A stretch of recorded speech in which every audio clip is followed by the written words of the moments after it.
अस्सलाम वालेकुम दोस्तों। तो अभी हम देखेंगे रेनिन एंजियोटेंसिन अल्डोस्टेरोन सिस्टम के बारे में। ठीक है, बेसिकली क्यों होता है, हमारी ब्लड प्रेशर अगर कभी भी कम हो जाए तो उसको मेंटेन करने के लिए ये रेनिन एंजियोटेंसिन अल्डोस्टेरोन सिस्टम एक्टिवेट होता है। हमारे किडनी के पास अगर ब्लड कम जाए तो वो उसकी AKI हो सकती है, एक्यूट किडनी इंजरी हो सकती है, तो उसके लिए भी एक प्रोटेक्टिव काम करता है। ठीक है, ये इसके लिए रेनिन एंजियोटेंसिन अल्डोस्टेरोन सिस्टम एक्टिवेट होता है। ठीक है, मैं नोट से दिखा देता हूँ अपना डायग्राम, उसके बाद यहाँ से देख लेंगे। ठीक है, अब होता क्या है, देखें, एंजियोटेंसिनोजन होता है एक मतलब समझे सब्सटेंस होता है, वो लिवर सीक्रेट करता है ब्लड में। ठीक है, अब वो क्या करता है, ये एंजियोटेंसिनोजन को कन्वर्ट होना होता है एंजियोटेंसिन 1 में। ठीक है, जब कभी भी हमारा ब्लड प्रेशर कम हो जाए तब क्या होगा, ब्लड जो है किडनी के पास भी कम जाएगा। ठीक है, अब जाहिर सी बात है, किडनी के पास अगर ब्लड कम जाएगा तो ब्लड स्लो मूव करेगा। ठीक है, प्रोक्सिमल कन्वोल्यूटेड जो होता है, प्रोक्सिमल कन्वोल्यूटेड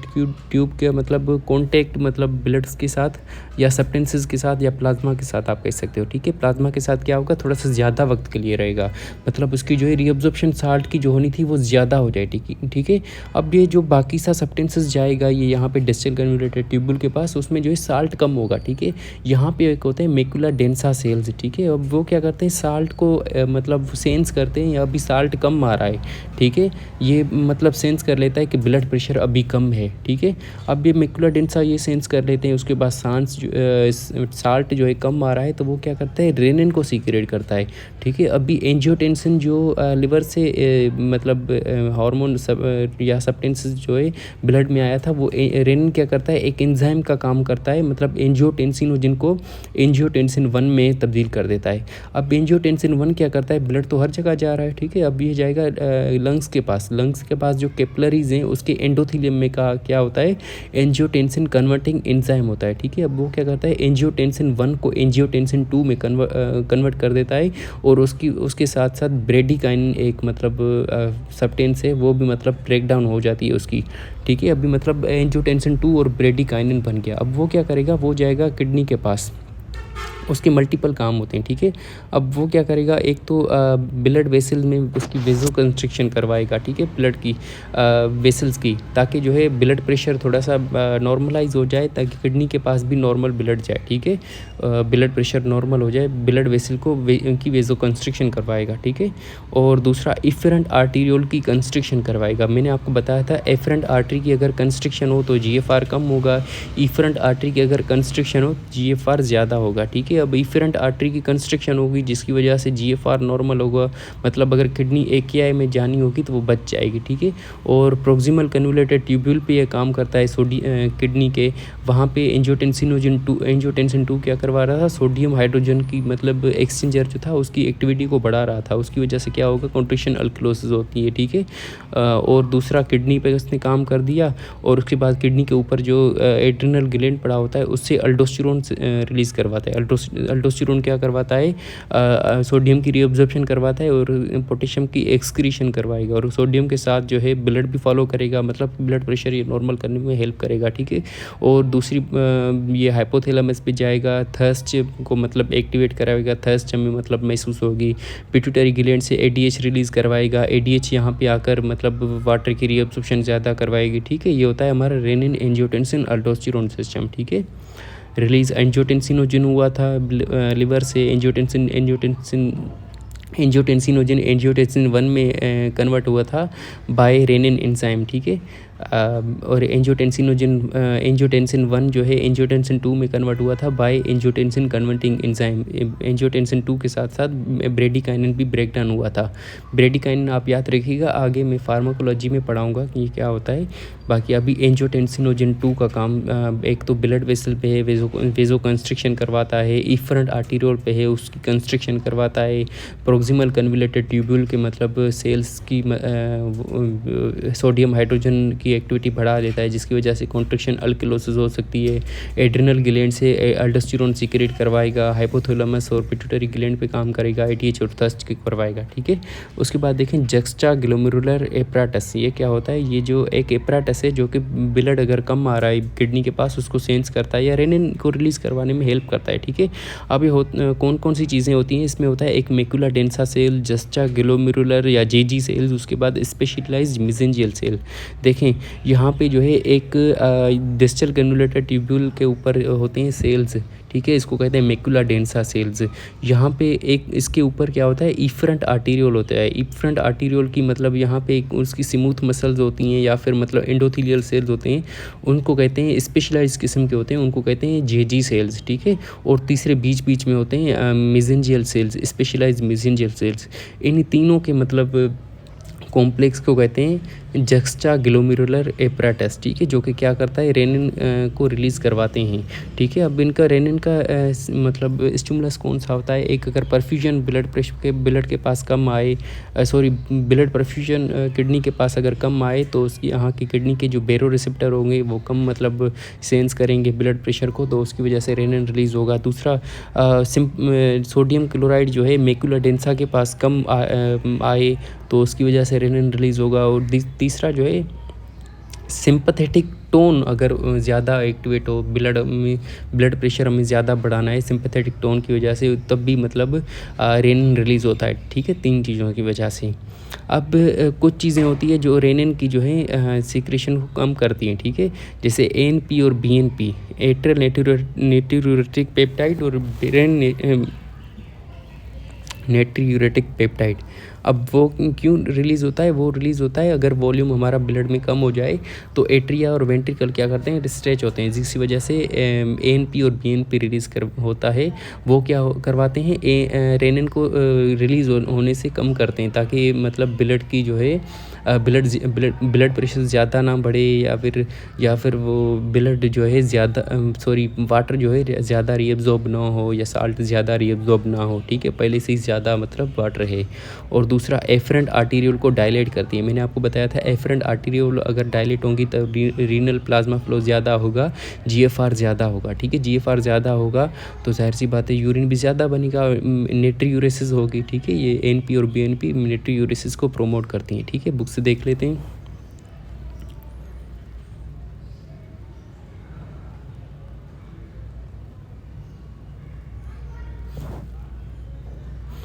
ये देखें जक्स्टा ग्लोमेरुलर एपराटस है, इफरेंट आर्टीरियोल और ये डिस्टल कन्वोल्यूटेड ट्यूब्यूल के सेल्स हैं, मैक्युला डेंसा और जेजी सेल्स और जो हैं स्पेशलाइज्ड मेसेंजियल सेल्स, ये तीनों जो होते हैं ये जक्स्टा ग्लोमेरुलर एपराटस बनाते हैं। इनके पास अगर बेरो रिसेप्टर कम सेंस हो या फिर मैक्युला डेंसा के पास जो है कम सोडियम क्लोराइड आए या फिर सिंपैथेटिक टोन अगर यहाँ पे हो तो एक्टिवेट हो जाए तो मतलब वो क्या करेंगी, रेनिन को रिलीज़ करेंगी। रेनिन क्या करेगा, एंजियोटेंसिनोजन जो लिवर से सीक्रेट हुआ था वो एंजियोटेंसिन 1 में कन्वर्ट कराएगा। एंजियोटेंसिन 1 जो है एंजियोटेंसिन 2 में कन्वर्ट होगा बाय एंजियोटेंसिन कन्वर्टिंग एंजाइम जो कि लंग्स में होता है। उसके रिजल्ट में ब्रेडिकाइनिन का ब्रेकडाउन होगा, ब्रेडिकाइनिन रिलीज़ होगा, ठीक है। वो क्या करवाएगा, ये जाकर ब्लड वेसल्स को कंस्ट्रिक्शन करवाएगा, ब्लड प्रेशर उससे ज़्यादा बनेगा। इफरेंट आर्टीरियोल को कंस्ट्रिक्ट करवाएगा जिसकी वजह से जीएफआर ज़्यादा होगा, या फिर एक ही ऐसे बचेगा, ये सोडियम हाइड्रोजन की एक्टिविटी बढ़ाएगा जिसकी वजह से सोडियम की रीअब्जॉर्प्शन ज़्यादा होगी, पर as a result contraction alkalosis हो जाती है, ठीक है। सोडियम की रीअब्जॉर्प्शन होगी, उसके साथ साथ वाटर भी उसको फॉलो करेगा, ठीक है।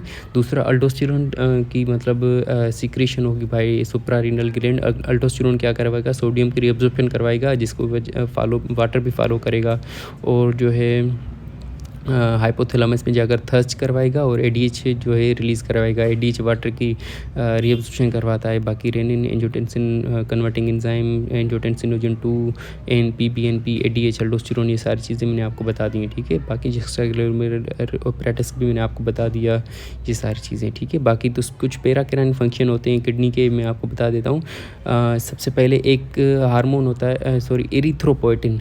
अब एरिथ्रोपोएटिन क्या होता है मैं आपको बता दूँ।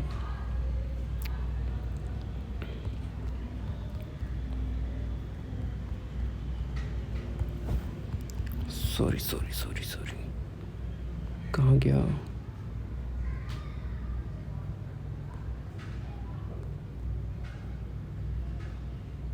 सॉरी पिक्चर नहीं आई। अच्छा देखें, एरिथ्रोपोइटिन अब होता क्या है, एरिथ्रोपोइटिन रिलीज़ होता है बाय पेरिट्यूबुलर कैपिलरीज़ के जो सेल्स होते हैं, एंडोथेलियल सेल्स, वहाँ से जो है एरिथ्रोपोइटिन रिलीज़ होता है। वो कब रिलीज़ होता है, जब भी उसमें हाइपोक्सिया सेंस हो, तब एरिथ्रोपोइटिन रिलीज़ एरिथ्रोपोइटिन वो किडनी सेंस करती है कि हो सकता है हाइपोक्सिया हो रही है, हो सकता है ब्लड के वॉल्यूम कम है। वो क्या करवाएगी, ब्लड की फॉर्मेशन करवाएगी। किस तरह करवाएगी, पेरिट्यूबुलर कैपिलरीज़ जो है एरिथ्रोपोइटिन रिलीज़ करेंगी। अब एरिथ्रोपोइटिन बोन मेरो में जाकर आरबीसी की प्रोलिफरेशन कराएगी, ठीक है, आरबीसी ज़्यादा होंगी, ठीक है। अब ये कब कब ये एरिथ्रोपोइटिन रिलीज़ होगा, एक तो हाइपोक्सिया हो, सेकेंडरी एनीमिया मतलब हो, ठीक है, उसकी वजह से मतलब एनीमिया में ज़्यादा हाइपोक्सिया जब भी मतलब किडनी को महसूस हो, तब एरिथ्रोपोइटिन रिलीज़ होगा।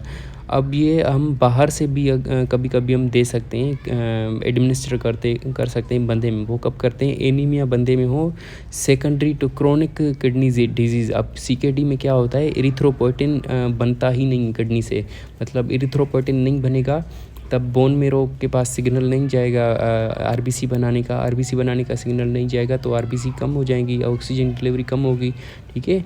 तो बाहर से हम एरिथ्रोपोइटिन देते हैं ताकि मतलब बोन मेरो के पास सिग्नल जाए, आरबीसी की फॉर्मेशन हो, ठीक है। इसमें इंक्रीज रिस्क ऑफ हाइपरटेंशन होता है एरिथ्रोपोइटिन में।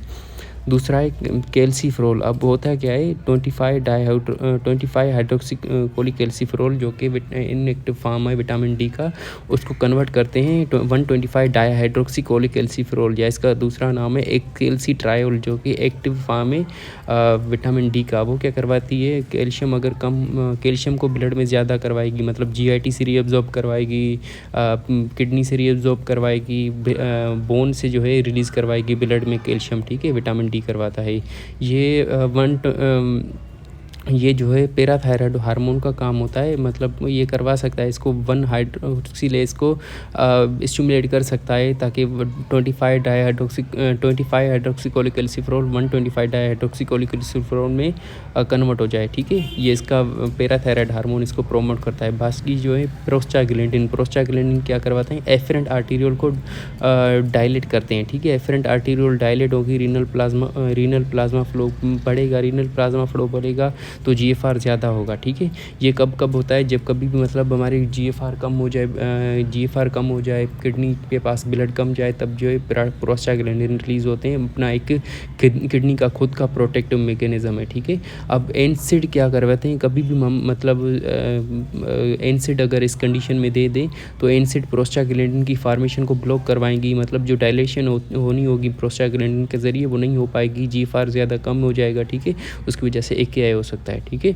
अब डोपामिन क्या मैं आपको बता दूं, ये पीटी सेल रिलीज़ करते हैं, पैराथायराइड सेल, और ये जो है इसके अलग अलग काम होते हैं। लो डोज में जो है डायलेशन करवाता है, और हाई डोज में जो है एक कंस्ट्रिक्शन करवाता है, ठीक है। ये आप याद रखिएगा। अगर लो डोज में देंगे तो efferent arteriole, efferent arteriole, interlobular वगैरह सारी मतलब आर्टरीज जो होती हैं किडनी की, उसकी कंस्ट्रिक्शन करवाएगा। ज़ाहिर सी बात, अगर उसकी कंस्ट्रिक्शन करवाएगा तो रीनल ब्लड फ्लो, मतलब ब्लड प्रेशर ज़्यादा होगा, ब्लड फ्लो बढ़ेगा। बाकी ज़ाहिर सी बात है, अगर ब्लड मतलब बढ़ेगा, ब्लड ज़्यादा आएगा, तो एफरेंट आर्टीरियोल कंस्ट्रिक्ट हो रही है, तो जीएफआर बढ़ेगा। इसकी वजह से फिल्ट्रेशन फ्रैक्शन में मतलब, या जीएफआर नहीं, फिल्ट्रेशन फ्रैक्शन में कोई कमी नहीं आती, ठीक है। एफरेंट आर्टीरियोल भी कंस्ट्रिक्ट होते हैं, ईफरेंट आर्टीरियोल भी कंस्ट्रिक्ट होते हैं, ठीक है। अगर हम हाई डोज में देते हैं तो इसका काम वेजो कंस्ट्रिक्टर होता है, ठीक है। Thank you. अगर कोई सवाल हो पूछ लीजिएगा।